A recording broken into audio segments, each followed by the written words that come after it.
मेढक अपने 3 बच्चों के साथ जंगल में नदी के किनारे रहता था। उन चारों की दुनिया जंगल और नदी तक ही सीमित थी।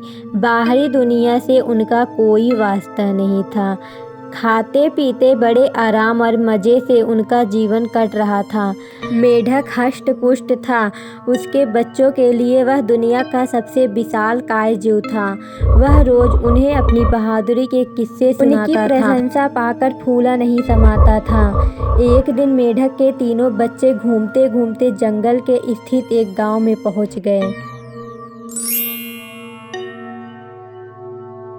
वहां उनकी दृष्टि एक खेत में चरते हुए बैल पर पड़ी।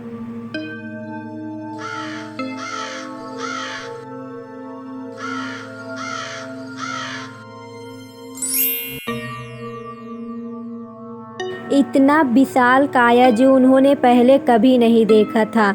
वे कुछ डरे, किंतु उसकी विशाल काया को देखते रहे। तभी बैल ने हुंकार भरी और मेढक के तीनों बच्चे डर के मारे उल्टे पांव भागते हुए अपने घर आ गए।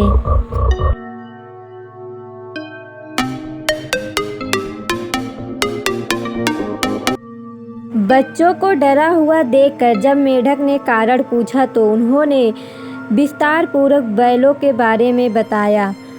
इतना बड़ा जीव हमने आज से पहले कभी नहीं देखा।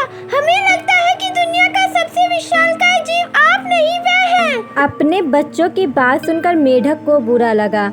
उसने पूछा, वह जीव देखने में कैसा था? उसके 4 बड़े-बड़े पैर थे, एक लंबी सी पूंछ थी, 2 नुकीले सींग थे।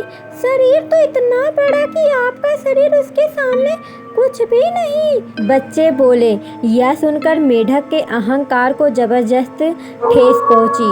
उसने जोर से सांस खींची और हवा भरकर अपना शरीर फुलाया। फिर बच्चों से पूछा, क्या वह इतना बड़ा था? नहीं, इससे बहुत बड़ा। बच्चे बोले। मेढक ने थोड़ी और हवा भरकर अपना शरीर और फुलाया। क्या इतना बड़ा? नहीं, नहीं, नहीं, और बड़ा। मेढक ने जंगल के बाहर कभी कदम नहीं रखा था। उसे बैल के आकार का अनुमान ही नहीं था, किंतु उसने मानो की जिद पकड़ ली थी कि अपने बच्चों के सामने स्वयं को नीचा नहीं दिखाना है। वह जोर से सांस खींचकर ढेर सारी हवा अपने शरीर में भरने लगी। उसका छोटा सा शरीर गेंद के समान गोल हो गया, किंतु इतने पर भी वह नहीं रुका। उसका शरीर हवा भरना जारी रखा।